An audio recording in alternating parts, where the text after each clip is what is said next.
Saya dulu mau sekolah di tempat Bapak enggak diterima loh. Gitu saya bilang, itu hikmahnya, sehingga jadi ketua MK.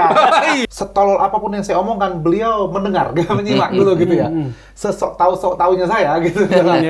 Beliau tuh mendengar, senyum-senyum apa gitu ya. Bagaimana Gus Nadir sampai pada, saya baca kemarin, itu ngajar konstitusi Australia Pak Bud, hukum Australia, tapi tidak pernah belajar S1 hukum Australia. Gimana tuh? Iya. Gimana bisa terjadi di sana, diterima di sana? Iya, kalau orang keren kayak gitu ya.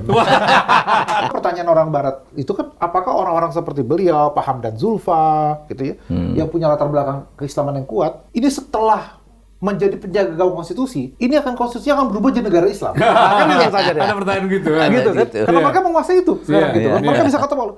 Justru keberadaan santri di Mahkamah Konstitusi itu memperkuat konstitusi.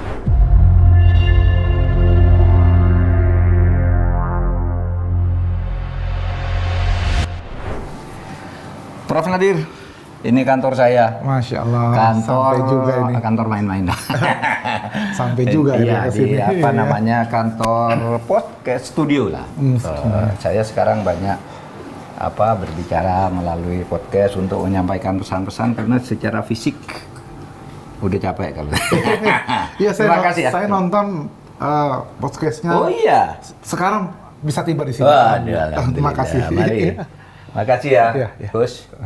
Mari. Ini Assalamualaikum. Makasih. Sini. Oke, ya. Silakan. Para pemirsa, alhamdulillah, Ruang Sahabat Mahfud MD Official. Saat ini kedatangan tamu dari jauh tapi dekat sih. Jauhnya beliau ini datang dari Australia karena beliau adalah salah seorang putra terbaik Indonesia di bidang pendidikan. Yang dulu bersekolah di sini sampai lulus dari IAIN, sekarang UIN, kemudian belajar ke Australia dan sekarang menjadi guru besar terutama di Monash ya. Oh, sudah pindah, Bro? Oh, sudah pindah lagi. Sekarang di Melbourne Law School. Oh, di Melbourne University of Law Melbourne. School. Ya. Jadi beliau banyak mengajar di Australia selama belasan tahun atau selama puluhan tahun kali kalau dihitung dengan masa sekolahnya.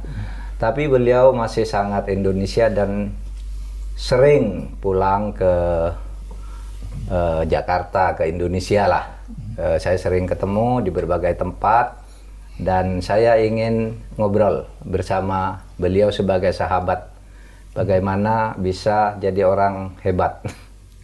Seperti Gus Nadir ini yang dulu berangkat dari lebih banyak belajar agama tapi kemudian ternyata mengajar masalah-masalah yang kalau dikotomikan secara tradisional meskipun tidak harus gitu, mengajar masalah-masalah yang merupakan ilmu pengetahuan umum, bukan ilmu pengetahuan agama. Meskipun sekali lagi di dalam Islam itu ilmu pengetahuan itu semuanya bersumber dari agama. Tapi kita ikuti dikotominya karena beliau tidak mengajar hukum Islam atau akidah, atau dakwah, atau apa, tapi mengajar hukum, konstitusi, dan berbagai hal lain nanti yang akan disampaikan. Terima kasih, Gus. Terima kasih. Kita akan dipandu oleh Mas Rizal Mustari. Silakan, Mas Rizal. Terima kasih, Gus. Kangen juga, Pak, Gus Nadir. Iya. Kita ketemu waktu minum-minum di anu itu ya. Minum kopi di pinggir kali di Yara, kan? Di Yara River. Itu 2 tahun lalu. Lalu Pak Mahfud tahun lalu Pak saya temani Bapak ke Melbourne, lalu Gus Nadir datang ke hotel ngopi-ngopi kita di hotel. Benar ya? Luar biasa. Ya, karena memang beliau kalau ke Melbourne selalu kontak saya. Nah, itu dia. Jadi sahabat jauh tetapi selalu tidak terhalangi untuk saling mengunjungi kan Pak Mahfud. Saya ingat juga waktu berapa tahun lalu mungkin Gus Nadir ke Jakarta lalu datang ke kantor Menko Polhukam. Benar, kita makan siang bareng waktu itu di situ. 2 tahun lalu lah. 2 tahun lalu itu ya. 2 tahun lalu. Menjelang Pilpres kami ketemu di Pondok Pesantren Gus Gofur ya. Iya, betul. Sarang. Ya. Jadi boleh jauh di Australia tetapi selalu dekat dengan Gus Nadir ya. Masih di bawah langit yang sama. Masih di bawah langit yang sama. Gus Nadir dalam rangka apa nih sekarang datang ke Indonesia, ke Jakarta? Jadi saya sedang riset, ya, datang, kemudian Jadi riset ini dibiayai oleh pemerintah Australia. Saya riset bareng dengan Profesor Tim Lindsay, Profesor Jeremy Kingsley. Jadi tentang masalah kontrak enforcement di Indonesia seperti apa. Oh, oke. Jadi kebetulan bukan soal urusan NU berarti datang ke sini. Oh, enggak. Jadi risetnya sudah agak lama tertunda karena apa? Karena harus dapat izin dari BRIN. Jadi kalau kampus luar negeri itu, profesor luar negeri itu kalau mau ke sini harus izin dari BRIN.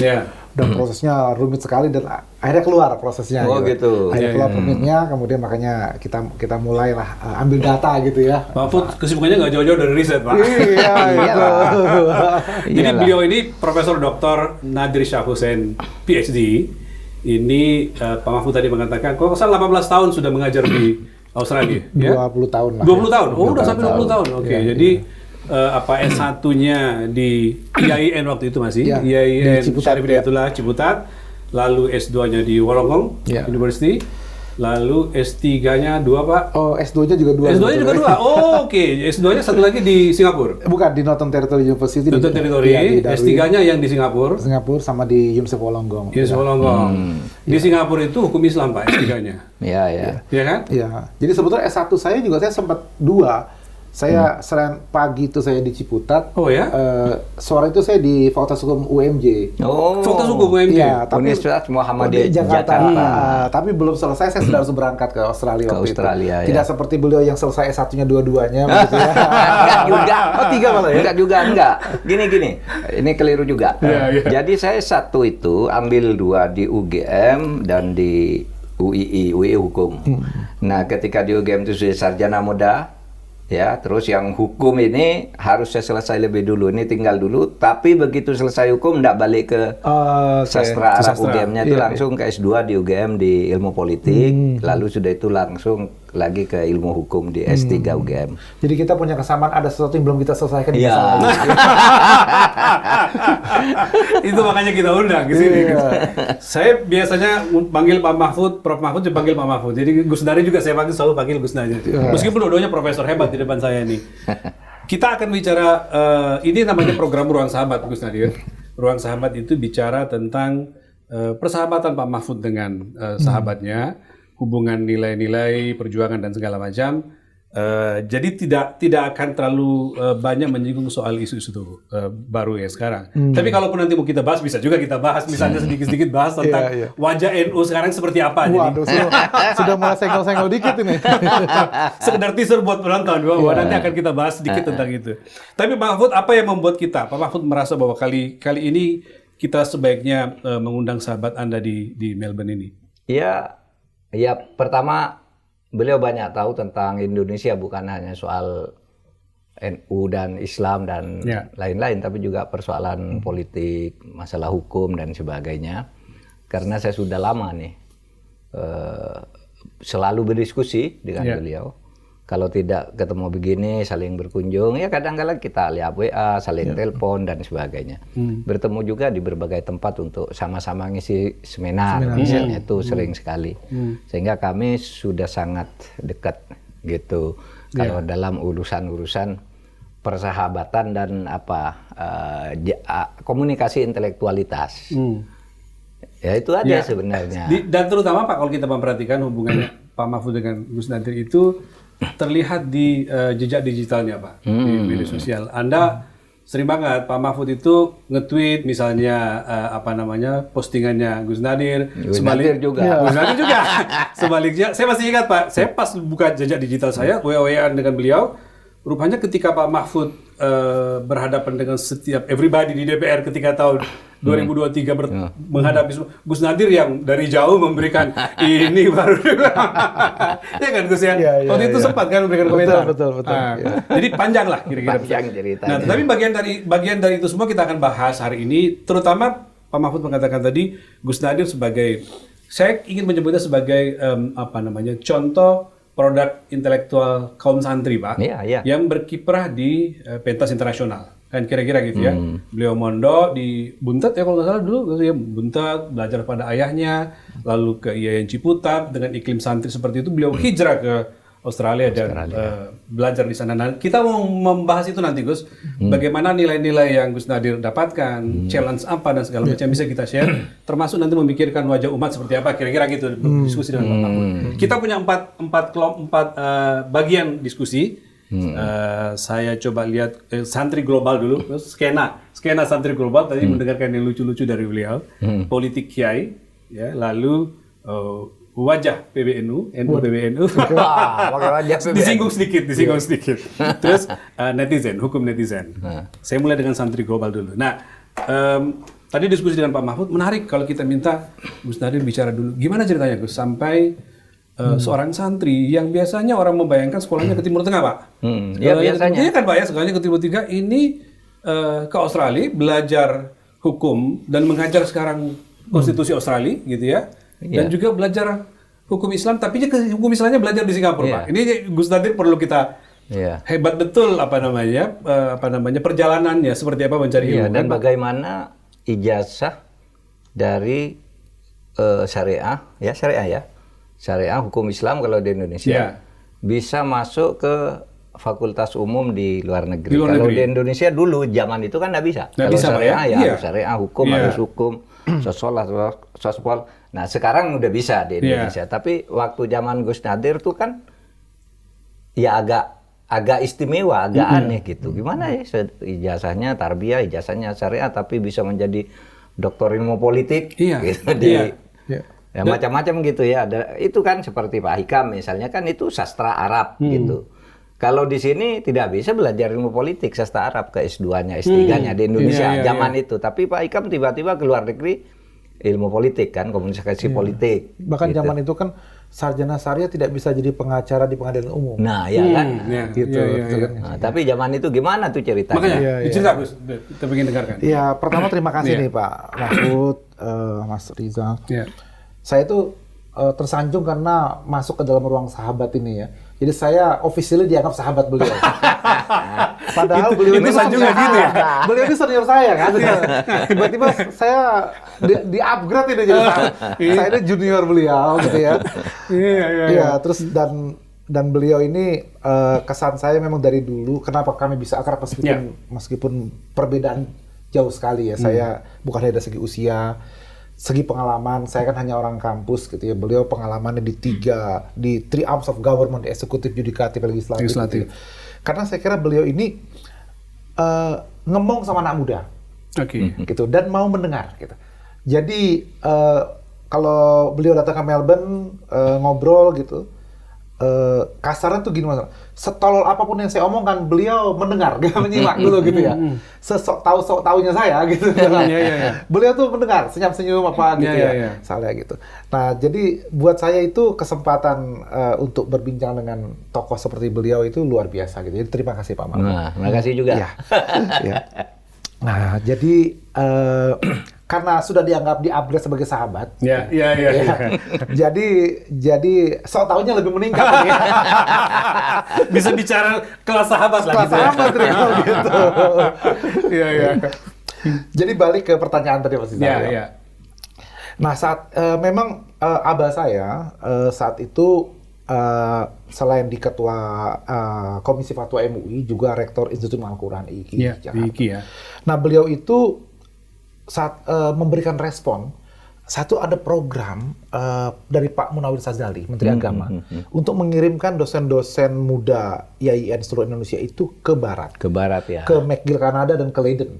Mau ada kerjasama. Jadi kalau tidak ke McGill, Leiden.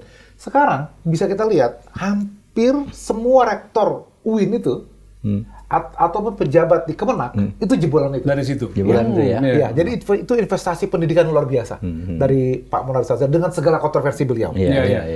Nah, saat itu abah saya sebagai ulama yang progresif, tapi beliau adalah penjaga gawang fikih gitu ya. Ahli fikih ya. Ya, itu beliau memberikan pernyataan di depan para mahasiswa IIKI bahwa alumni IIKI tidak boleh belajar Islam ke barat. Dan itu kemudian dikutip secara luas oleh wartawan segala macam. Saya hadir waktu beliau ngomong gitu, karena saya menemani beliau gitu. Sementara saya sedang mengejar skor TOEFL untuk bisa mengikuti program kalau nggak ke Kanada maupun ke Belanda. Saya masih kuliah saat itu. Jadi saya sudah punya proyeksi begitu saya tamat kuliah Mau ke sana. ada program CADOS namanya calon dosen. yang Calon akan ke dosen. sana. Ya. Jadi lagi kursus bahasa Inggris gitu. Iya, lagi semangat begitu kan. Nah, terus di mobil saya tanya dengan beliau. Saya bilang, Abah, tadi dibilang Abah mengatakan haram hukumnya alumni IIKI itu ke barat. Ke barat. Saya kan bukan alumni IIKI, karena IIKI kan khusus untuk perempuan ya, para penghafal Quran itu. Itu gimana dengan saya bilang. Jadi apa saya tidak boleh ke barat gitu. Kata Abah, loh itu buat alumni IIKI fatwanya bukan buat kamu. Gitu. Kenapa? Kalau kamu harus ke barat. Karena Abah sudah yakin kamu menguasai dasar-dasar keislaman, kamu tidak akan tergoyahkan oleh para orientalisme, para segala macam itu. Ada basis keislaman yang Ada kuat. basis yang kuat. Kata Abah, jadi malah kamu harus taklukkan itu barat. Nah, terus saya bilang bagaimana caranya menaklukkan itu barat gitu. Abah mengatakan, Abah ini khodimul fiqh, pelayan fikih. Abah nggak tahu yang lain. Kamu itu harus jadi khodimul ilm, pelayan ilmu. Gitu. Jadi untuk menaklukkan barat, ya kamu harus bertarung di ilmu-ilmu barat. Begitu. Nah, walhasil saya kemudian cari beasiswa segala macam, saya malah ke Australia, tidak ke McGill Belanda apa gitu. Jadi saya tidak mengikuti mainstream dan saya beasiswa saya bukan dari program CADOS. Jadi bukan itu ya? Bukan. Sendiri berarti? Saya bertarung sendiri. Saya bertarung dan kemudian dapat beasiswa apa gitu ya. Nah, menyempil lah gitu ya saya gitu. Jadi minoritas loh saya ini saat itu gitu dibanding teman-teman yang berangkat ke arah sana gitu ya. Nah, sampai di sana ya saya mengalami shock ya culture gitu ya, sistem pendidikannya gitu ya. Misalnya ketika saya menulis paper gitu ya, Prof. Mahfud, kan saya sebut gitu bahwa mayoritas ulama mengatakan begini gitu kan. Yang dicari di footnote ditulis gitu dari kitab Bidayatul Mujtahid misalnya gitu kan, dari kitab kuningnya. Karena kan disebut qala jumhurul ulama. Nah, mayoritas ulama berpendapat begini gitu. Nah, itu oleh profesor saya dibilang ini, kamu tahu dari mana ini mayoritas? Saya bilang, lah kitab kuningnya begitu. Iya, tapi itu kitab kuning ditulis abad berapa? Apakah mayoritas abad dulu itu sampai sekarang masih mayoritas? Wow. Dari mana kamu bisa mengukur itu? Ada polling kah? Atau ada apa? Challenging banget ya. Di situ saya kaget. Sesuatu yang di pondok dan di yayasan diterima, diyakini gitu ya. Karena Ibnu Rus dalam berita mengatakan itulah pendapat jumhur gitu ya. Nah, padahal dia bilang disebut dengan Ashabus Syafi'i aja, para ulama Syafi'i itu kan juga perbedaan pendapat di kalangan mereka juga tajam. Gitu. Sehingga begitu dikatakan Syafi'iyah berpendapat begini termasuk mayoritas, gitu. Betulkah sampai sekarang mazhab Syafi'i itu ulamanya mayoritas mengikuti pendapat itu? Jangan-jangan sudah ada varian-varian lain segala macam gitu. Langsung saya mikir, saya langsung pusing. Ribet banget sih sebenarnya.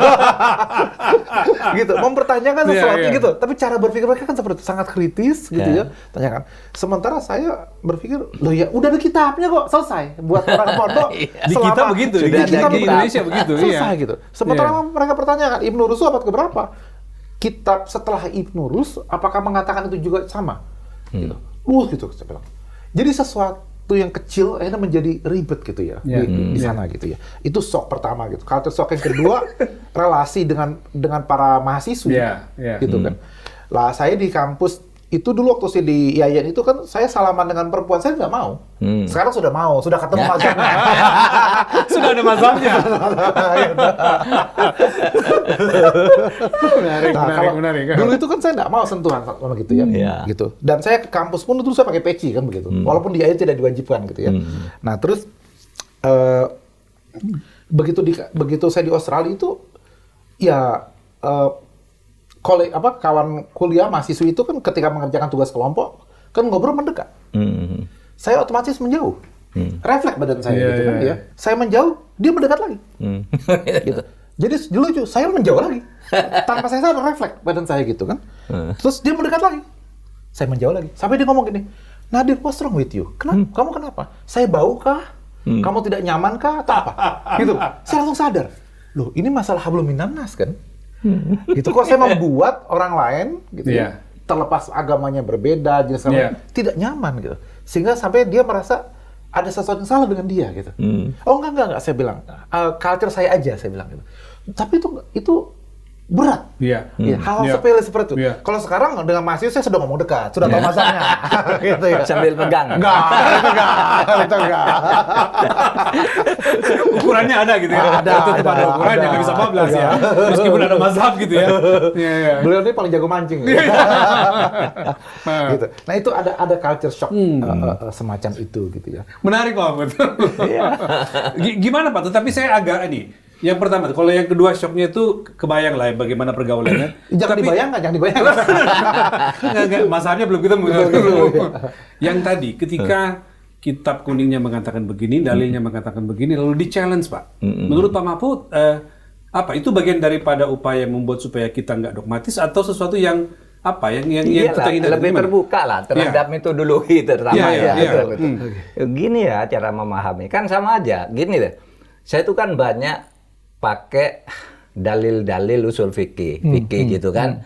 Kalau saya bicara di mana gitu kan sering Dan spontan. dia masih hafal itu. Iya, Spontan betul. Gimana? Definisi ijtihad pun masih hafal. Saya nonton di sidang MK pun beliau pamer. Keluar.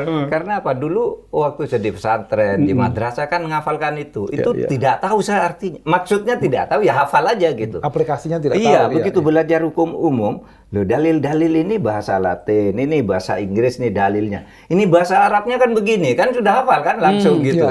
Bahwa hukum yang nasih mansuh itu kan macam-macam gitu, hukum yang keluar belakangan menghapus yang duluan, gitu kan nasih mansuh, kemudian macam-macam lah. Yang generalis dengan spesialis. Ya begitu gitu. Am, khos. Jadi saya sudah hafal gitu loh. Orang kok menganggap hukum-hukum begini hebat, hukum-hukum modern ini kan abad ke-12 ini usul fikihnya sudah begini saya bilang. Sehingga keluar dengan lancar sih sekarang kalau ada masalah hukum ini dalil fikihnya begini gitu kan. Itu sudah biasa saya. Jadi memang kemudian dulunya menurut saya tuh mempelajari Islam, mempelajari hukum Islam itu terlalu sempit kepada kaidah-kaidah fikih yang ala pesantren gitu. Tapi begitu itu masuk ke kita bergabung ke ilmu yang umum dalam tanda petik. Maka ketemu di situ. Dari hukum Islam ke hukum umum. Loh, ini kok sama dalilnya, malah ini ngambil dari sini kan sudah dilacak nih ngambil dari usul fikih di abad ke-12 itu. Sekarang jadi hukum-hukum modern itu termasuk teori perundang-undangan, jenjang-jenjang perundang-undangan, berlakunya putusan hakim dan sebagainya itu kan semuanya ada di kitab-kitab fikih itu, di kitab-kitab kuning. Dulu ngafalkan gitu aja kaidah-kaidah itu. Iya. Sudah ini gampang aja keluarnya. Gitu. Di DPR pun saya kan berdebat gitu. Iya, Pak. Jadi ingat bahasa saya. Inggrisnya begini, bahasa Latinnya begini. Iya. Bahasa Latinnya gini. Asrul-Sani ini aku kasih ke orang pesantren, dikasih lah ayat itu. Itu apa? Hadis apa ayat waktu itu? Dalil ya waktu itu. Kaidah usul fikih. Iya, kaidah usul fikih gitu. Kalau tidak ada larangan secara umum, ya boleh kamu lakukan kan itu waktu itu. Itu sejak lama dipahami di pesantren ya, itu sudah ada ya. Di pesantren kalau tidak dilarang boleh dong gitu, kecuali dilarang dia bilang. Gus Nur lanjut Gus. Termasuk menyambung dari beliau tadi, termasuk misalnya di teori hukum Inggris itu yang karena Australia mengikuti Inggris gitu ya, itu ada namanya equity. Equity. Ya, jadi ada justice. Kita mencari justice. Ketika kemudian justice itu mentok dengan asal-asalan prosedural, maka ada jalur equity. Ternyata George Makdisi mengatakan equity itu dari istihsan. Gitu. Ketika Imam Abu Hanifah kemudian sudah mengatakan ini pendapatku berdasarkan istihsan, semua muridnya diam, tidak membantah lagi, gitu. Hanya kemudian kalau di kita kan tidak hanya berarti di sana, Imam Syafi'i kemudian membantah, man istahsan faqad syara'a, barang siapa yang melakukan istihsan maka dia membuat syariat. Jadi perdebatannya dinamis sekali, panjang sekali gitu. Nah, gitu. Jadi dan banyak kasus-kasus di Inggris itu yang akhirnya muncul equity itu, teori equity itu. Ketika misalnya contohnya kontrak ditandatangani oleh orang tua yang sebetulnya dia tidak cakap lagi, tapi dipengaruhi gitu, sehingga sah kontraknya. Tapi ini ada ketidakadilan di sana. Nah, pengadilan akan memutuskan, oh ini kalau pakai jalur kontrak mentok ini sah, tapi begitu pakai equity bisa dibatalkan kontrak itu. Yang itu istihsan dalam usul fikih Imam Abu Hanifah gitu ya. Gitu. Dan yang mengatakan bukan saya, Jod Makdisi gitu. Saya waktu di Yain baca itu, tapi kan saya nggak ngerti equity itu apa. Gitu. Begitu saya sampai di sana, oh kayak gitu loh. Jadi banyak sekali. Atau saya juga mengajar kepada mahasiswa saya tentang statutory interpretation, penafsiran undang-undang. Dan betul, persis seperti yang beliau bilang gitu. Saya lebih mudah menjelaskan itu gitu, karena punya dasar usul fikih gitu. Salah gitu. Misalnya, salah satunya adalah kita itu untuk memahami undang-undang harus menggunakan purposive rule. Jadi apa tujuan dari undang-undang? Jangan hanya letter luck-nya aja. Dan pengadilan Australia itu lebih ke sana. Nah, bagaimana menentukan maksud undang-undang? Maka disebut apa intensi dari pembuat undang-undang. Lah, kalau kita kan bagaimana memahami syarak, memahami apa maksudnya Allah, makanya ada maqasid syariah. Jadi nyambung ya, manhaj pemikiran ini sebetulnya original intentnya. Iya, original intentnya nyambung gitu.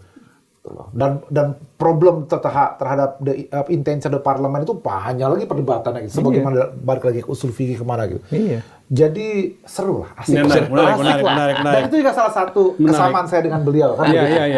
Karena punya tradisi yang sama gitu ya. Ya, terus bergerak di bidang yang sama di hukum konstitusi apa. Jadi kita bisa lihat seperti itu. Banyak kesamaan antara Pak Mahfud dengan Gus Nadir. Jadi bagaimana perspektif progresivitas memahami kira-kira gitu ya. Bagaimana teks itu dibaca tidak semata-mata ngikutin dogma tapi juga menjadi bahan kajian dan dikritisi bahkan. Betul. Itu yang membuat menjadi ada perspektif. Tapi saya ingin lanjut lagi tentang kuliah lagi di sana. Bagaimana Gus Nadir sampai pada, saya baca kemarin, itu ngajar konstitusi Australia Pak Mahfud, hukum Australia, tapi tidak pernah belajar S1 hukum Australia. Gimana tuh? Iya. Gimana bisa terjadi di sana, diterima di sana?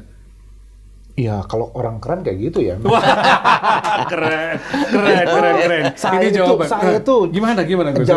Jawaban ngelesnya gitu. Jawaban aslinya saya jungkir balik. Gitu ya. Jadi ketika saya mau mengajar, saya melamar itu kan ditanya gitu. Kamu bisa ngajar mata kuliah apa? Mata kuliah hukum Australia kan, harus mata kuliah wajibnya gitu. Ya, karena bidang saya konstitusi, saya bilang konstitusi Australia gitu.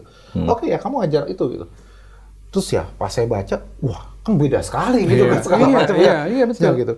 Bahkan ini loh, Mas Rizal, menyebut, karena kan mereka berdasarkan kasus. Jadi sudah saya tidak belajar S1-nya di sana. Makanya nggak S1. Yang kedua, sistem hukumnya beda. Kita civil legal system, civil law, dia common law. Gitu. Betul. Nah, jadi dia berdasarkan kasus-kasus ratusan tahun lalu. Dan dari Inggris, karena Australia mewarisi tradisi Inggris. Jadi saya itu tiap pagi, sebelum masuk ke kelas, ya, itu saya ngetok ruangan kolega saya untuk bilang, ini hakim ini bacanya apa namanya gitu. Oh ini baca tuwi, oh hanya nggak dibaca, bukan tuhe, bukan tuwi gitu. Ini Lord apa ini baca ini? Waduh, sampai begitu ya. Ini justice yang ini ada hakim yang ngetop, saya baca Kirby, enggak itu Kirby baca. Karena kan itu nama. Nama ya. Kita nggak bisa salah kan itu. Sementara kan saya bukan tradisi itu, saya nggak pernah belajar. Jadi dia bilang apa? Pokoknya tiap pagi itu sebelum saya ngajar masuk kelas, saya ngecek pronunciation saya. Waduh, awal-awal tuh kayak gitu. Iya. Gitu loh. Jadi saya sangat jungkir balik. Untuk bisa kayak gitu. Gitu. Tapi ya ini ilmunya bukan berarti tidak bisa dipelajari. Kita kerja keras. Saya itu sampai di kampus tuh sampai subuh saya begadang, tidak pulang. Harus emang kerja keras. Dan salah satu kelebihan di negeri barat kan gitu, dia mengapresiasi kerja keras. Jadi silakan bertarung, silakan berkompetisi. Gitu. Begitu Anda bisa mencapai itu, ya diapresiasi. Gitu. Nah, sekarang saya ya sudah 20 tahun mengajar hukum konstitusi Australia gitu ya. Dan setiap saat selalu ada perkembangan penafsiran baru gitu. Karena kan common law tadi itu. Ya. Nah, jadi di samping mengajar itu konstitusi Australia, saya nggak ngerti sejarah aborigin segala macam. Sementara itu mempengaruhi penafsiran mereka gitu ya. Terus saya juga mengajar PPL, Principles of Public Law. Jadi itu gabungan dari public law dengan public international law, gitu. Nah lagi-lagi bukan area saya public international law, gitu kan. Nah tapi dan kelebihan mereka lagi adalah mereka membuka peluang untuk riset kita itu kemudian dijadikan mata kuliah. Jadi saya dari sejak mengajar di Universitas Wollongong selama 8 tahun, di Monash University saya mengajar 9 tahun, dan sekarang 1 tahun terakhir di Melbourne Law School. Saya mengusulkan mata kuliah hukum Islam. di Wollongong disetujui, saya mengajar itu di Monash, dan ketika saya pindah, saya di Melbourne, saya mengusulkan dan disetujui. Jadi semester depan tahun 2026 saya mengajar mata kuliah hukum Islam juga. Islam Wah, luar biasa. Gitu ya. Jadi sekaligus dakwah itu ya. Iya, jadi Melbourne Law School itu kan fakultas hukum terbaik nomor 1 di Australia, nomor 10 di nomor 10 di dunia, Pak. Jadi untuk pertama kalinya ada mata kuliah Islamic Law Society di sana gitu. Bagus tuh. Gitu. Ya. Dan dibuat kita pribadi itu dakwah, tapi tentu materinya bukan materi majelis taklim, bukan materi dakwah. Begitu kan. Materinya perdebatan sangat luar biasa. Iya. Perdebatannya para mahasiswa itu kan sangat kritis di sana gitu ya. Pak Mahfud pernah mendengarkan dosen dari sini mengajar Fakultas Hukum Australia? Kayaknya belum pernah ada, Pak. Nggak, saya yang pertama. Benar, Pak. Benar, Pak. Iya. Kayaknya belum ada sih memang. Belum ada kan, Pak? Dan rata-rata mereka belajar sekolah selesai pulang. Gitu, nggak ada yang stay mengajar sebagai dosen. Yang sekolah yang lulusan banyak sih yang hukum, tapi belajar di sana. Belajar, Pak, dapat pulang. Gitu. Beliau ini kemana-mana dapat dan Susi, mata kuliahnya diajarkan hukum Islam segala macam. Dari Ini apa, Pak? Ini Pak Mahfud sering mengatakan bahwa umat Islam, orang pesantren itu mengalami mobilitas vertikal yang dijelaskan, Pak. Untuk konteks Gus Nadir ini Pak Mahfud mungkin bisa menjelaskan. Itu gini, ketika saya masih kecil, mungkin Gus Nadir masih lebih kecil lagi. Itu tuh masih imut. Iya. Orang-orang santri terutama kayak kita tuh kan secara sosial dianggap orang kelas 2 ya. Enggak. Artinya begini, kita itu enggak dipandang bisa menjadi orang hebat yang bisa ngurus negara. Jadi dokter enggak juga, jadi sarjana hukum enggak. Pokoknya kalau santri-santri santri-santri begini nih ya di madrasah aja, nanti sekolahnya cukup di IN lalu kerja di. Kalau di acara kenegaraan mentok-mentok baca doa. Mentok-mentok baca doa. Gitu. Tapi memang berkah yang kita miliki dalam beberapa puluh tahun terakhir ini kan anak-anak Muslim itu meningkat. Terutama kalau saya melihatnya itu dulu kan itu Pak Wahid Hasyim ya. Wahid Hasyim itu pada tahun 51 kan mengeluarkan SKB bersama Badar Johan, Menteri Pendidikan dan Kebudayaan bersama Menteri Agama mengeluarkan SKB bahwa ijazah sekolah madrasah itu setara dengan sekolah umum kan, Sanawiyah, SMP, SMA, Aliyah, Al-Jami'ah, Universitas. Lalu ini sekolahnya silang, yang santri bisa masuk ke sini, yang sekolah umum bisa masuk ke santri, sehingga terjadi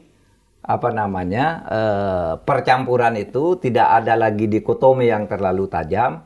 Dan di kemudian hari, terutama tahun 70-an kan orang-orang Islam kayak santri itu udah ada yang dokter, sarjana hukum, ini banyak kan. Nah generasi-generasi seperti ini, saya, Gus Nadir, mengalir ke situ, bisa masuk ke sekolah umum gitu. Dan di tahun 80-an ini kalau dari anunya Nurholis itu tahun 80-an sudah banyak melahirkan doktor. Tahun 80-an akhir sampai 90-an dan seterusnya banyak profesor-profesor kayak gini. Nah disitulah kemudian tampak sekali mobilitas sosial vertikal umat Islam itu bukan menurut Nurholis Barid, bukan seperti air yang dikucurkan dari atas, tetapi seperti pancuran yang muncul dari gitu. Sehingga sekarang ada di mana-mana. Kan? Di berbagai lembaga apapun kan banyak sekarang santri-santri. Nah, ini bagian dari pertumbuhan sosial masyarakat Islam di Indonesia. Pertumbuhan kaum santri, perkembangan kaum santri, dan ke depan menurut saya akan semakin deras, gitu. Sehingga ya kita di Indonesia ini ya Islam tuh ya dengan Indonesia ya satu gitu, dan dasarnya adalah kosmopolit ya. Jadi tidak ada lagi pertentangan antar kelompok, antar Indonesia yang Islam ya Islam kerjakan, yang tidak Islam mari kerjasama dan seterusnya gitu. Itu Indonesia ke depan akan tumbuh dan akan maju dengan itu. Akan maju dengan itu. Oleh sebab itu ini kalau ada bibit-bibit radikalisme misalnya itu harus dibendung gitu agar percampuran yang seperti ini, keindonesiaan dan keislaman yang seperti ini terus berkembang gitu. Islamnya maju, Indonesianya maju, masyarakat lain juga maju. Itulah saya kira yang baik bagi Indonesia. Dulu itu Prof. Mahfud ada kecaman dan tuduhan serta kecurigaan ketika teman-teman dari YIN itu sekolah Islam di Barat, gitu kan? Kok ini jadi sekuler, jadi liberal, segala macam semua gitu ya. Padahal Islam itu sampai ke Barat kan, sampai ke Spanyol, Cordoba itu kan Barat. By definisi mereka Barat. Jadi Ibnu Rushd itu orang Spanyol. Imam Syatibi yang kita sering kutip dalam Maqasid Syariah segala macam, itu dari periode-periode Islam masuk ke Barat. Gitu. Jadi sebetulnya sejak dulu ya, persis seperti beliau jelaskan tadi ya, tidak ada pertentangan sebetulnya. Tidak ada pertentangan. Jadi sekarang ya kita hanya mengulang sejarah saja gitu. Kalau dulu orang-orang Barat tuh belajar ke Islam, ke dunia Islam, sekarang kita belajar ke sana, tidak membuat kita menjadi kalah dengan mereka. Kenapa? Ya ilmu itu kan berkembang. Terjadi percampuran silang antara dua dunia itu kan sebetulnya gitu. Jadi ya tidak ada masalah sebetulnya. Saya pengen agak fokus Pak Mahfud Gus Nadir ke pengalaman Gus Nadir, lalu membayangkan ada sekian banyak santri juga bisa melakukan seperti itu. Ini kan beliau melakukan lompatan Pak, dengan kerja keras tentu ya, yang dibilang setengah mati, bertahun-tahun menuntut, berjuang sendiri. Kan nggak pakai nama besar ayah di sana kan Pak, kan nggak mungkin. Bahwa di sini orang kenal beliau putranya Ibrahim Hussein, ya profesor, tapi kan di luar kan, saya kira orang tidak tahu sana. Nah, jadi saya membayangkan bahwa iklim yang begini terbuka, komunikasi yang begitu terbuka, Gus Nadir kemana-mana, ketemu sama santri dan segala macam. Kebayang nggak ya, upaya-upaya seperti ini juga bisa dilakukan oleh santri-santri sekarang, anak muda sekarang, untuk tidak melihat Gus Nadir bisa begitu membangkitkan semangat saya, Pak Mahfud bisa begitu, ini membangkitkan semangat saya, semakin makin besar gitu. Dan sekarang banyak. Jadi yang hebat atau bahkan lebih hebat dari saya, prestasi juga banyak sekarang. Di Jerman ada beberapa profesor dari NU, orang Indonesia mengajar di Jerman. Di Korea, di Jepang, di Amerika, di Kanada. Gitu. Ada Sumanto Al-Qurtubi di King Fahd University, di mana ya? Iya, sekarang udah pindah, dia udah balik ke Salatiga. Udah Salatiga, oke. Gitu. Tapi ini menyebar kemana-mana, dalam berbagai bidang, gitu ya. Misalnya.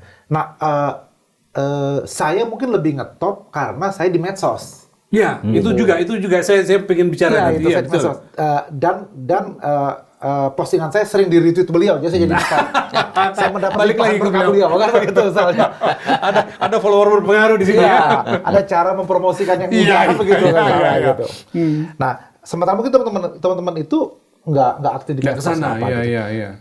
Tapi waktu saya aktif di PCI, pengurus cabang istimewa NU, dan PCI itu ada di negara-negara tadi yang saya sebutkan itu, saya bertemu dengan mereka. Gitu ya.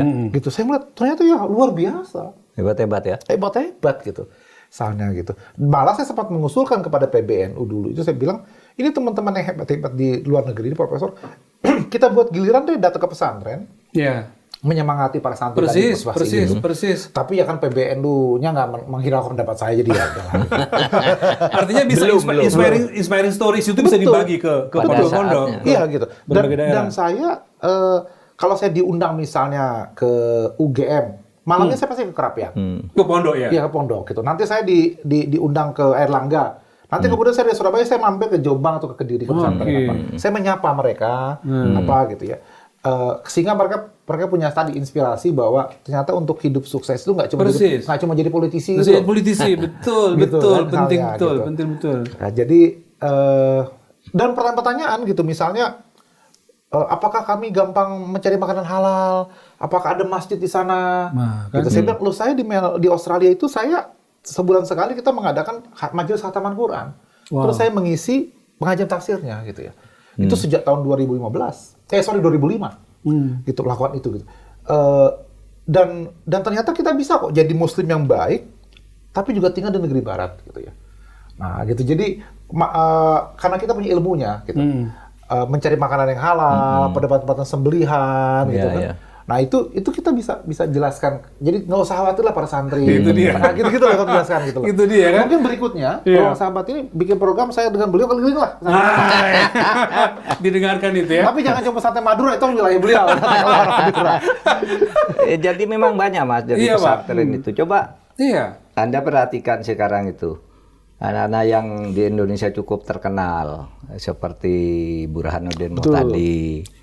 Iya kan dari santri-santri kayak gini juga, dari madrasah-madrasah. Burhanuddin Muhtadi, si Saiful Mujani, Saiful Muzani, ya, Azumardi Ciputat juga ya. Asra, Komarudin Hidayat, itu kan hebat-hebat lah di langit intelektual Indonesia ya. Sebelumnya ada itu Fahri dari sana. Ali. Iya, Fahri Ali, Nurholis Majid, macam bisa ternyata gitu. Yang dulu dianggap ini manusia kelas 2 lah, nggak bisa Kaum ngurus sarungan apa. lah ya. Iya, kaum sarungan.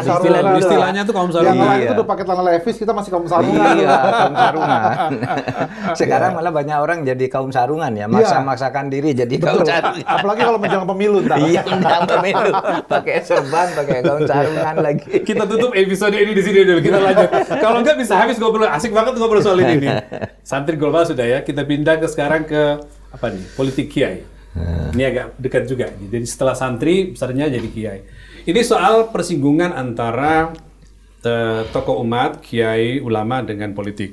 Ya, ini isu lama, tetapi kita pengen lihat dengan konteks seperti sekarang.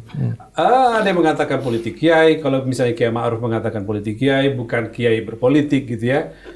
Seberapa itu kontekstual kita lihat sekarang dengan kebutuhan umat Islam dan Indonesia? Menurut Gus Nadir dulu deh sebelum ke Pak Mahfud.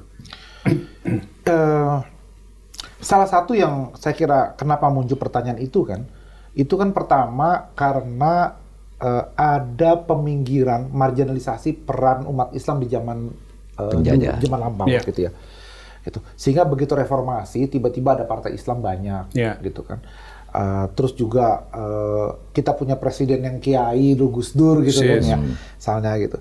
Nah itu akhirnya membuat orang merasa bahwa kalau gitu kiai bisa masuk ke wilayah politik nih, ormas-ormas Islam di masa politik. Eksperimen yang dulu ketika NU menjadi partai politik, kita ada Masyumi diubar segala macam gitu ya. P3 dari di berbagai partai Islam menjadi satu partai. Sekarang itu menjadi natural, tidak ada pemaksaan, tidak apa. Ada PAN, ada PKB gitu ya. PAN itu dari Muhammadiyah.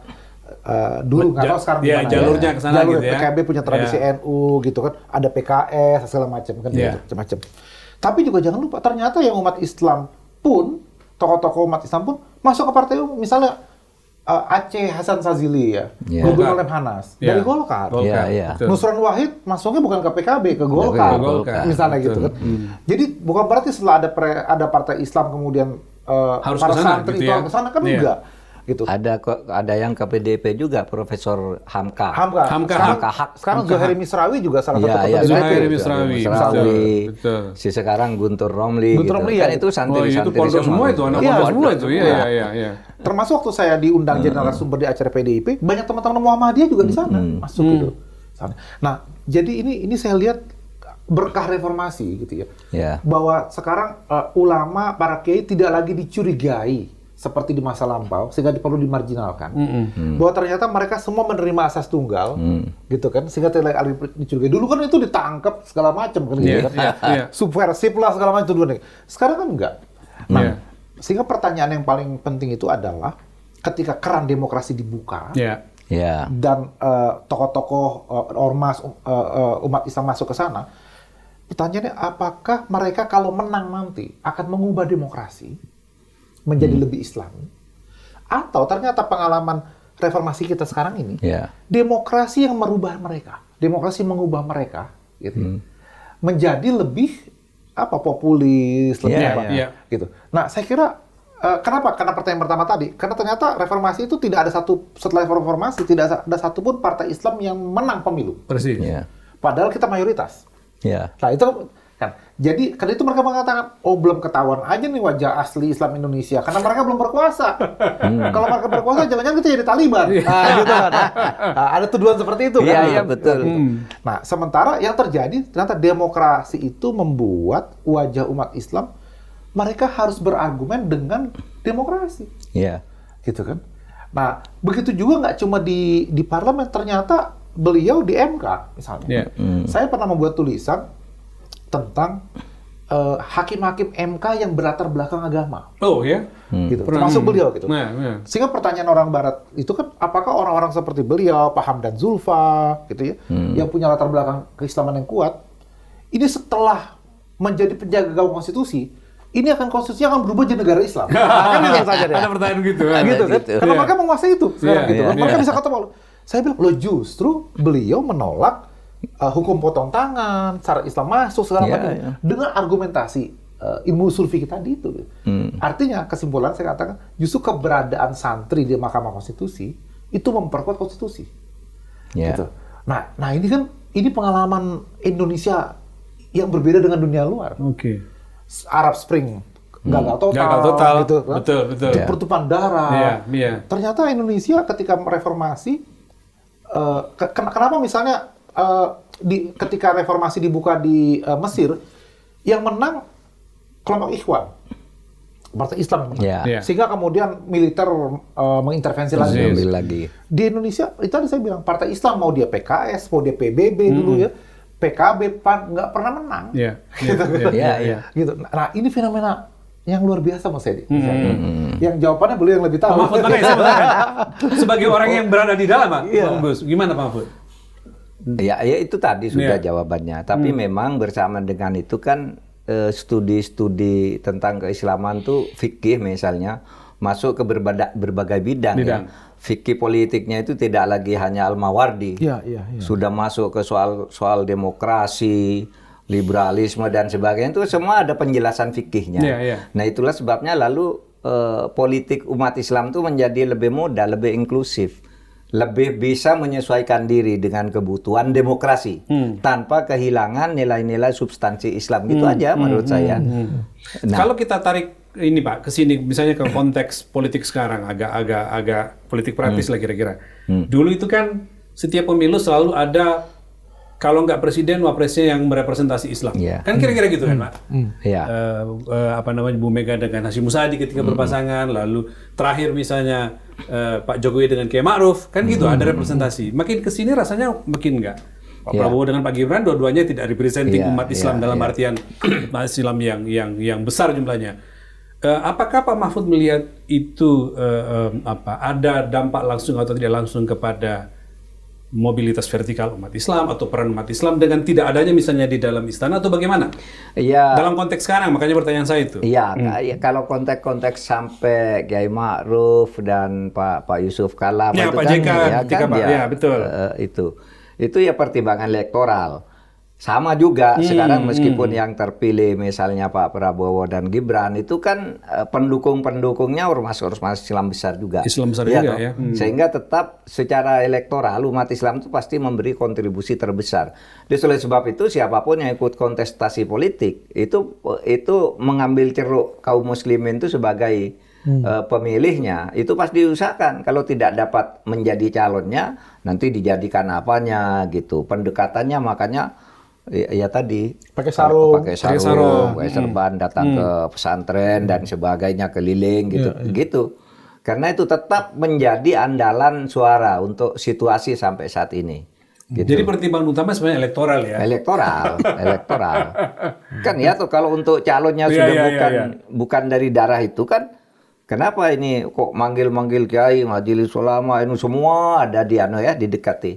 Yaitu elektoral gitu. Tetapi juga tidak merugikan umat Islam, tidak. Enggak karena juga. Nanti kan ide-ide keislaman itu bisa dititip oleh mereka juga, bisa tukar menukar. Dan kan. Peran tokoh-tokoh di dalam sebenarnya juga tidak hanya pada nanti rekrutmen pejabat-pejabat tingginya.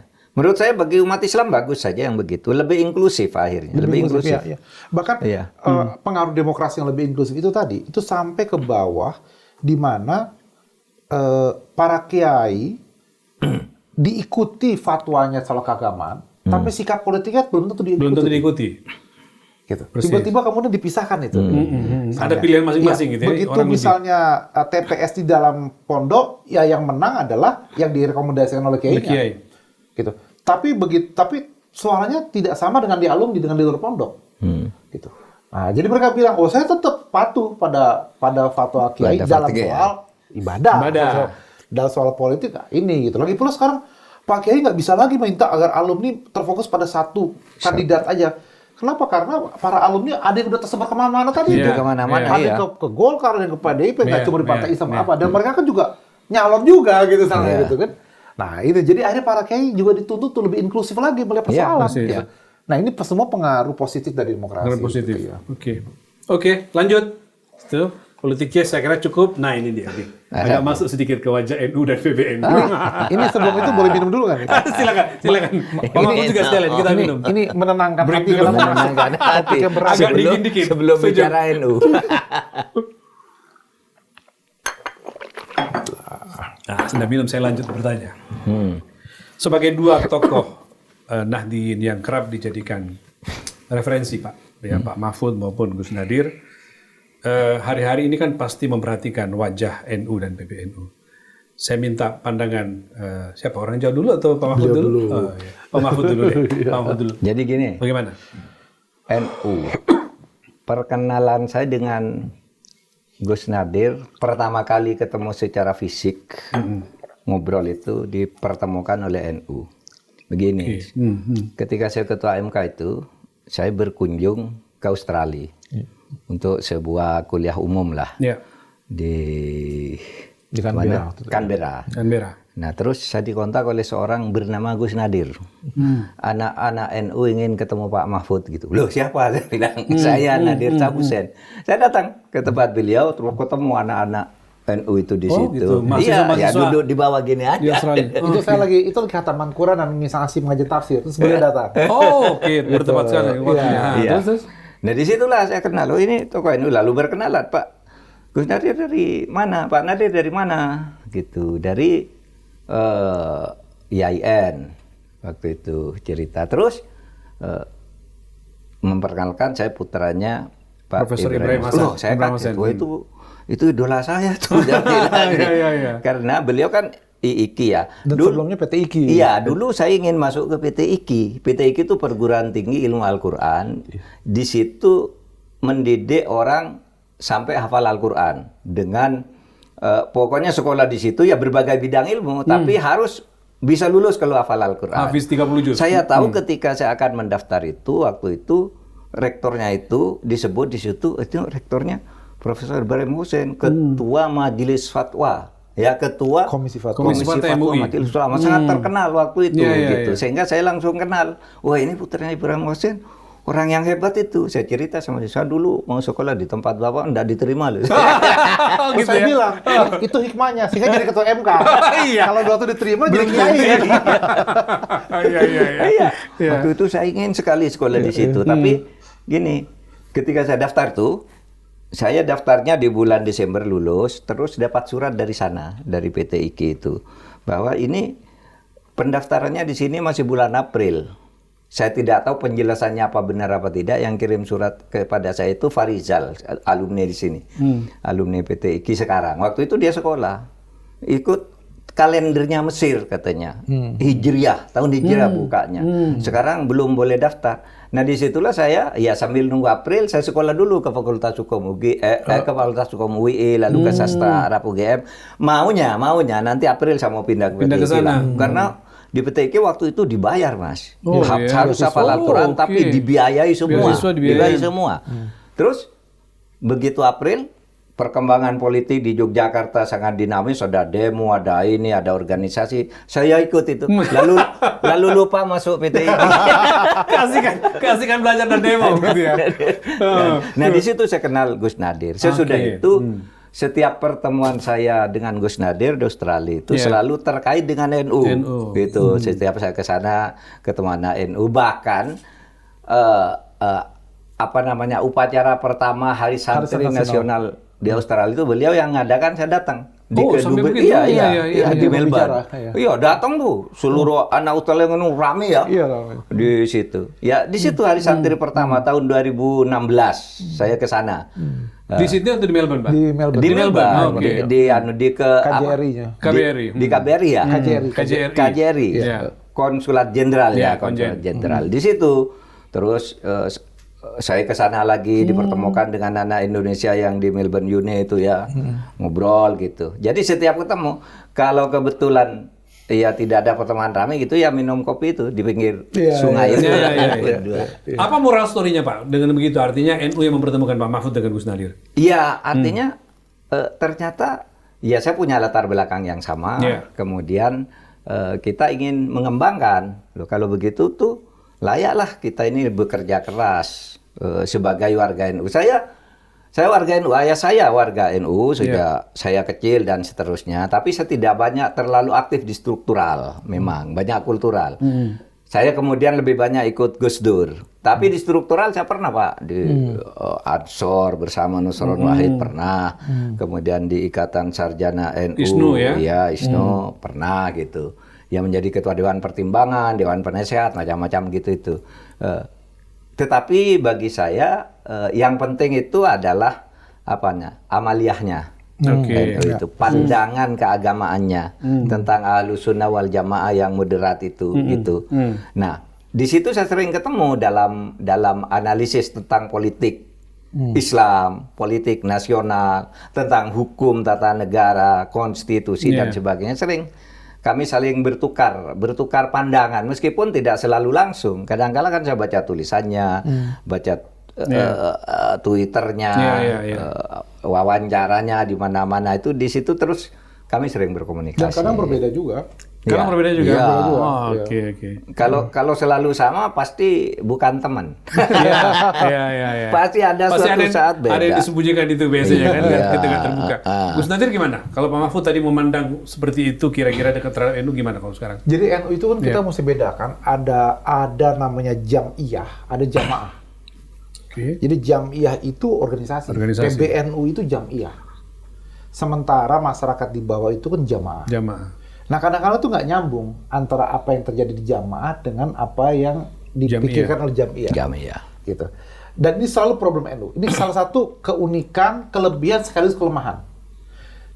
Kelebihannya adalah NU menjadi sangat dinamis, gitu ya.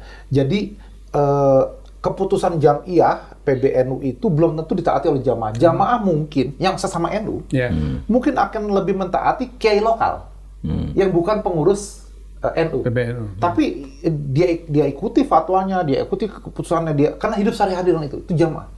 Ikut itu. Pokoknya kami NU ya NU. Kenapa kiai kami NU? Tapi kiainya kemudian punya pandangan berbeda soal berbagai masalah fikih itu apa? Ya mereka ikut itu, bukan ikut hasil keputusan organisasi. Sehingga kepala dipegang, belum tentu ekor ngikut. Kelebihannya adalah di masa Orde Baru, NU nggak bisa dikooptasi. Kenapa? Begitu yang kepalanya ketua umumnya dipegang gitu, bawahnya belum tentu bisa ngikut. Apalagi kalau kepalanya Gus Dur nggak bisa dipegang saat itu. Gitu kan. Kepalanya pun nggak bisa dipegang gitu. Atas bawah nggak bisa dipegang. Gitu. Beda dengan ormas modern yang kemudian saat itu ya, karena mereka satu komando akhirnya. Apa yang kata ormasnya, anggotanya ikut. Dia enggak gitu. Kekurangannya adalah itu tadi akhirnya tidak nyambung antara apa yang dipikirkan oleh jam'iyah dengan apa kebutuhan jamaah. Gitu. Nah ini yang selalu kemudian jamaah pun juga terbagi-bagi lagi Mas Rizal. Jadi ada tadi yang seperti kata beliau ini ya yang disebut ber-NU itu ya amaliyahnya. Yang ikut tahlilan, istighosah. Meskipun tidak punya kartu NU gitu ya. Gitu. Jadi kalau ditanya kamu NU apa? Ya saya ikut tahlilan. Apa gitu. Jadi lebih kepada jamaahnya itu lebih kepada ritual. Ritualnya lebih penting ketimbang organisasi ada kartu atau enggak gitu. Betul. Nah, belakangan juga ternyata misalnya ritual ini sudah melampaui organisasi. Sejumlah orang-orang yang tahlilan, teman-teman di Jakarta orang Betawi misalnya, kamu NU? Enggak. Kok tahlilan? Ya pokoknya tradisi kami itu tahlilan mauludan. Tadi saya gitu. Apakah otomatis menjadi orang NU? Ya enggak, gitu. Nah, ini yang menarik gitu. Sama dengan tarawih. Dulu itu kan Muhammadiyah 11. NU 23. Itu kan kesannya gitu. Kamu tarawihnya berapa udah ketahuan. Kamu Muhammadiyah berarti. Ini kamu NU bisa ketahuan gitu. Sekarang enggak. Sekarang itu generasi muda NU banyak yang 11, lebih praktis. Lebih cepat. Gitu. Meskipun lebarannya tetap ngikut NU. Tarawihnya sudah lagi. Atau kalau teman saya yang jadi ustadz, dia bilang, kami sekarang itu kalau saya diundang buat mimpin tarawih, saya tanya sama tuan rumahnya, mau yang 11 atau 23? Jadi mazhabnya sudah bukan lagi mazhab organisasi, mazhab apa keinginan tuan rumah. Karena kan tuan rumah yang memberikan amplop pulang diundang itu kan soal gitu kan. Ya. Itu praktis gitu misalnya. Termasuk penelitian terakhir itu dari survei katakan mayoritas orang Indonesia itu mauludan. Orang nggak lagi peduli NU Muhammadiyah.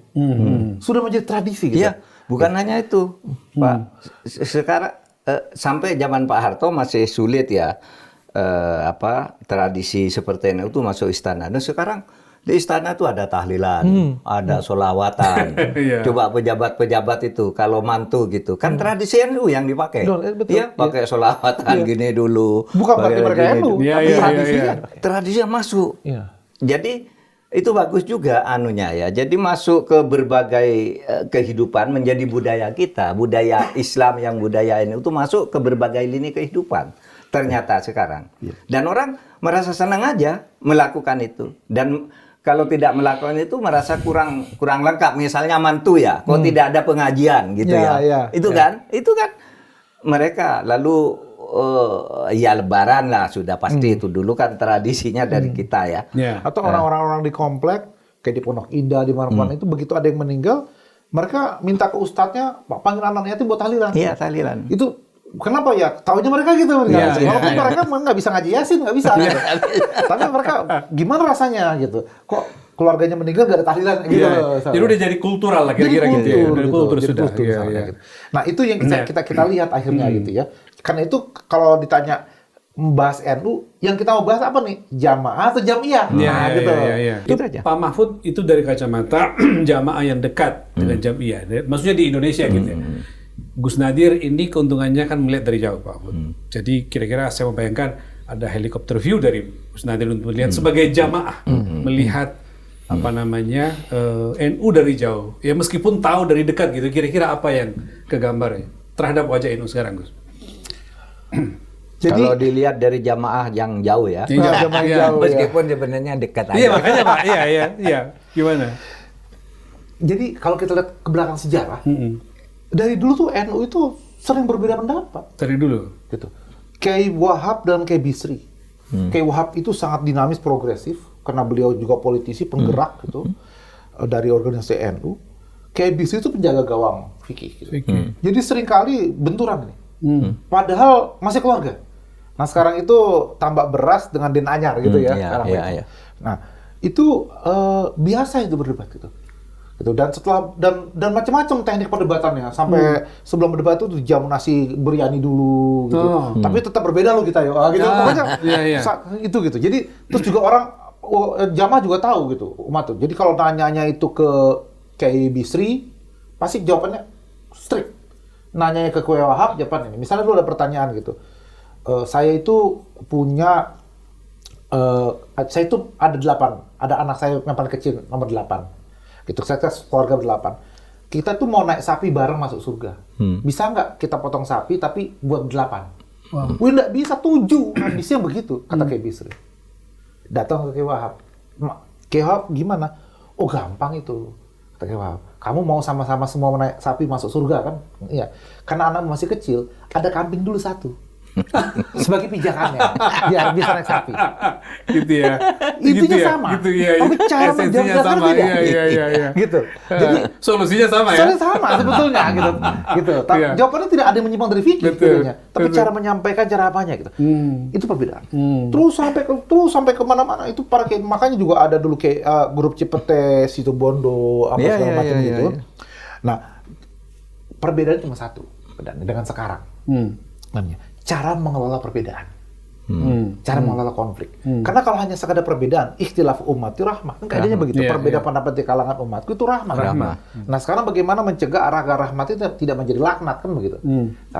Nah, ini yang kemudian saya kira cara mengelola perbedaannya. Kalau dulu perbedaannya itu karena landasan agama, perbedaan fikih, pemahaman fikih segala macam. Nah, sekarang ini kelihatannya nggak cuma sekedar itu, sudah keluar ya apa gitu ya. Nah, jadi saya kira memang ya ada hikmah, blessing in disguise. Ketika terjadi pertempuran keras antara kubu Cipete dan Situbondo dulu, kubunya Kiai Idham Khalid dengan Kiai Asad. Lahirlah Gus Dur sebagai pemimpin NU. Oh, oke. Tahun 84 itu.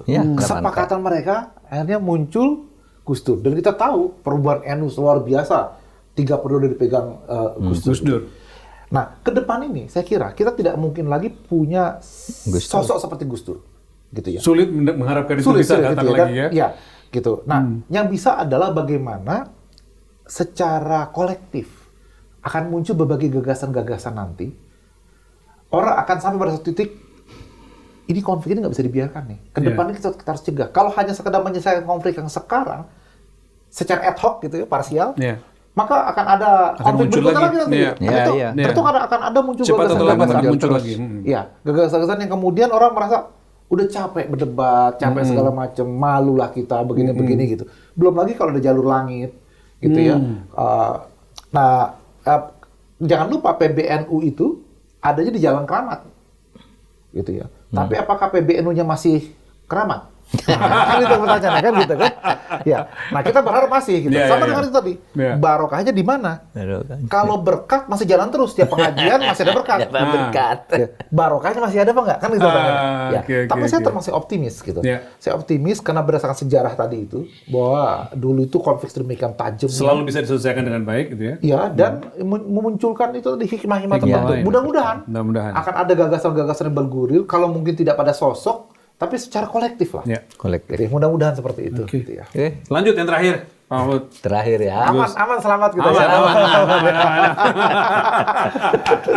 Ya, ruang sahabat selalu bisa membuat segala bisa dibicarakan secara persahabatan. Sekarang urusan netizen, hukum netizen. Ini udah terakhir ya? Udah terakhir. Pak Gus Nadir ini, Pak Mahfud, beruntung kita selalu bisa menyimak Gus Nadir dari tweet-tweetnya, dari postingan Instagramnya segala macam, dan postingan Instagramnya itu hari gini Pak, orang tuh gampang berpikir, nyelutuk aja udah merasa bangga gitu bikin. Tapi Gus Nadir tidak begitu. Ada khas dari Gus Nadir adalah postingannya itu menarik, tapi substansinya dapat. Jadi kayak kita ngikutin kuliah, kayak Pak Mahfud juga lah kalau nge-tweet. Cool tweet itu orang bilang kan dapat 1 semester lah dari Pak Mahfud. Seberapa itu mempengaruhi sehingga Gus Nadir yang jauh di sana, tetap kita merasa dekat Pak Mahfud. Tetap dekat dengan anak-anak muda dan memberikan inspirasi. Ya karena idenya ikut tren anak muda, gaya bahasanya juga, kemudian substansi yang dibahas yang menjadi kebutuhan anak muda sekarang. Jadi dekat sama netizen lah ya, iya, sama netizen dekat, sama netizen dekat. Dan memang sekarang dengan komunikasi digital seperti sekarang ini kan semuanya memang terasa dekat gitu. Sehingga kalau orang itu konten yang disajikan tuh baik ya pasti banyak yang tertarik, banyak yang ikut dan selalu menunggu kan begitu. Sama, saya tuh jarang Gus buat Twitter tuh hanya basa-basi, ndak ada idenya. Saya mesti ada substansi. Sama, apa sih yang mau diambil dari sebuah peringatan kemerdekaan, peringatan Hari Pahlawan, peringatan Hari Ibu, pasti ada substansi. Atau dari sebuah kasus Bapak jelaskan. Atau dari sebuah kasus saya jelaskan gitu. Sehingga ya banyak orang nanggapinya juga tidak sekedar keren gitu. Nanggapinya juga banyak yang substansi gitu. Sama dengan yang Gus Nadir kan gitu kan, orang nyambung saling saut gitu kan. Sehingga selalu menarik, bahkan selalu ditunggu gitu kan. Ini apalagi kan gitu. Itu aja Mas kalau. Iya Pak. Hari ini misalnya postingan Instagramnya beliau dari kitab mana gitu ya? Al-Hikam. Itu gimana Gus, dijelaskan itu saya baca, oh iya ya, ini nomor 1 unik karena tulisan Arab Pak. Jadi orang pengen tahu. Pesannya kuat sekali itu bahwa sesuatu yang ditunjukkan itu akan mengurangi ibadah. Gimana sih? Jadi kata ini postingan terbaru. Kata Ibnu Athaillah itu mengatakan bahwa kalau kita itu merasa istimewa dengan Allah, maka itu adalah tanda ketidakjujuran kita dalam beribadah. Gitu. Jadi, nah karena itu hati-hati saya bilang di postingan saya kalau merasa bertutur di medsos tentang terkabulnya doa-doa saya. Posting sedang umroh, segala macam. Alhamdulillah dipenuhi dunia. Betul, saya jadi pikir, walaupun tidak dilarang. Tapi hati-hati. Kenapa? Karena ternyata kita ini sebetulnya tidak layak mendapatkan anugerah itu. Terkabulnya doa-doa kita itu karena kasih sayang Allah. Gitu kan. Gitu. Dan saya tutup mengatakan bahwa ternyata banyak hal yang bisa kita lakukan itu mendekat pada Allah, bukan pada hal yang kita lakukan, tapi pada hal yang tidak kita lakukan. Tidak kita lakukan. Gitu. Misalnya kita tidak berburuk sangka pada mencemooh orang lain, tidak menghakimi. Sekarang kan di medsos kan spill aja kan. Ada apa segala macam. Nah, tapi kita tidak ikut-ikutan bergibah soal itu, tidak menghakimi, tidak merasa paling suci. Jadi hal yang tidak itu gitu. Bukan karena kita nyumbang orang kayak gitu, tapi justru tidak ngapa-ngapain malah selamat gitu. Itu makanya ini keren banget gitu. Nah, intinya adalah nggak usah merasa istimewa deh gitu. Dengan Allah itu gitu ya. Gitu. Jadi karena kan tidak transaksional. Jangan merasa terkabulnya sesuatu itu karena doa kita, karena tahajud kita, kenapa? Karena Allah kan terlepas dari sebab dan akibat. Akhirnya begitu ya. Iya. Kalau ngelihat dunia netizen ini, Gus Nadir, Pak Mahfud, seberapa ini sebagai sebuah platform bagi anak muda dan juga orang seperti Gus Nadir yang belajar makin tinggi tetapi tetap bisa kita dapatkan, itu dalam konteks ruang yang diberikan oleh negara, demokrasi, Pak.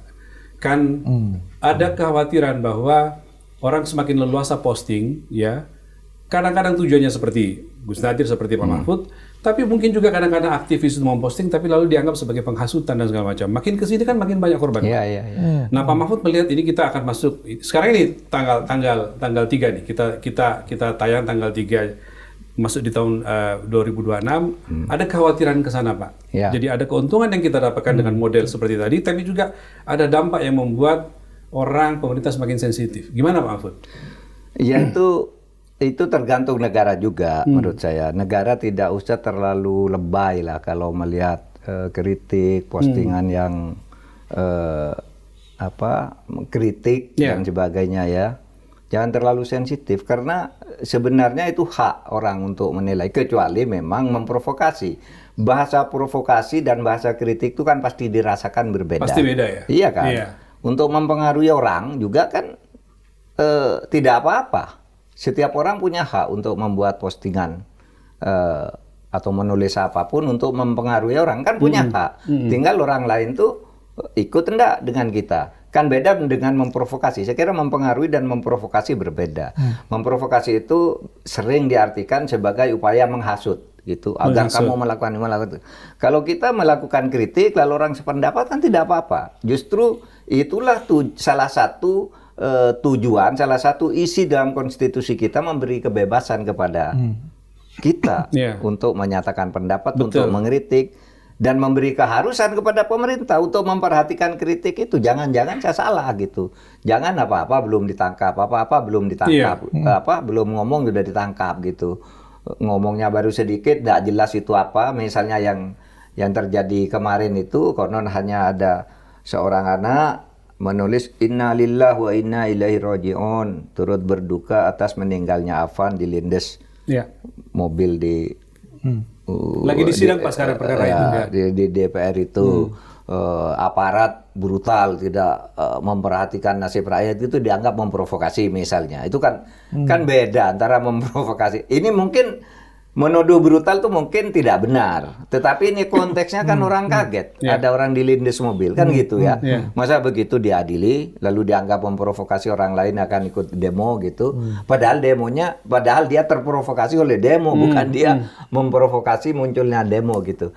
Nah yang begitu-gitu tuh kita harus korek, apalagi pemerintah. Kan kedepannya tidak bisa memerintah dengan cara-cara begitu. Masyarakat semakin maju, ya, masyarakat semakin rasional gitu.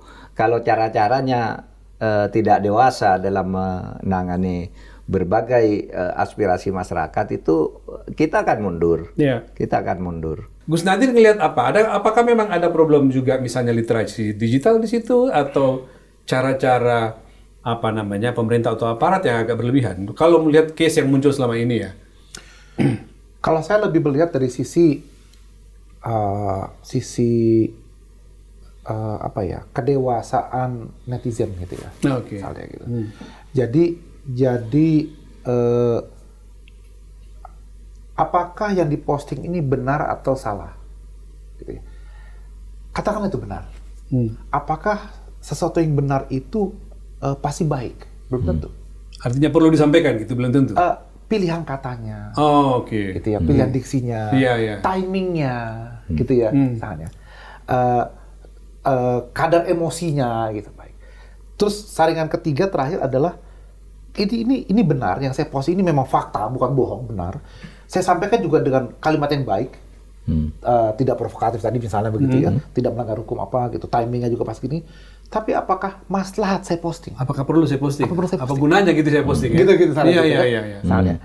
Nah, jadi Jadi saya lebih menekankan pada kedewasaan kita, self censorship, ya. Sehingga sebetulnya pemerintah nggak perlu apa lebay tadi ya kalau bahasa, ya gitu ya.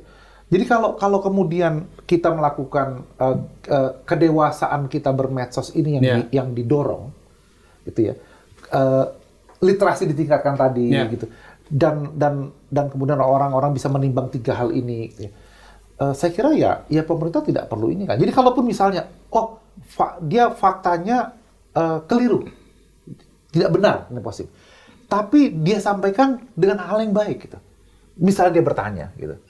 Ini benarkah begini, gitu. Dia tidak tahu itu benar atau salah, tapi dia intensinya baik, ternyata baik, gitu. Dan ternyata dari postingan itu ada hal-hal yang maslahat. Apa?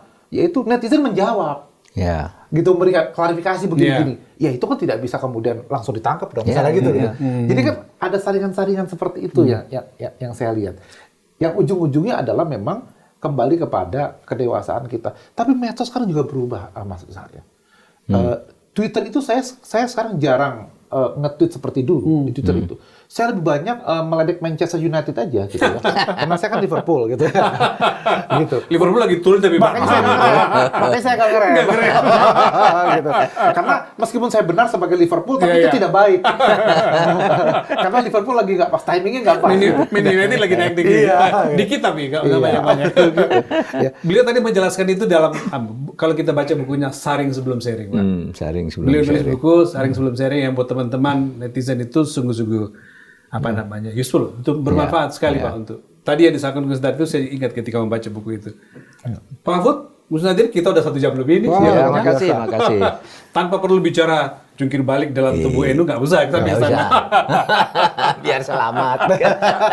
Gus, terima kasih. Terima kasih. Harus terbang berapa? 6 jam ke Melbourne? Iya, 7 jam. 7 jam ke Melbourne. Terima kasih sudah hadir. Nanti kapan minum kopi lagi di Kita sana? atur lagi Pak ya. Betul. Kita kopi lagi di sana. Baik. Terima kasih atas perhatian netizen. Ini banyak sekali inspirasi yang bisa didapatkan baik dari Pak Mahfud maupun Gus Nadir. Semoga kita bisa berjumpa dalam kesempatan yang lain. Sekali lagi terima kasih perhatian Anda. Assalamualaikum warahmatullahi wabarakatuh. Thank you. Terima kasih.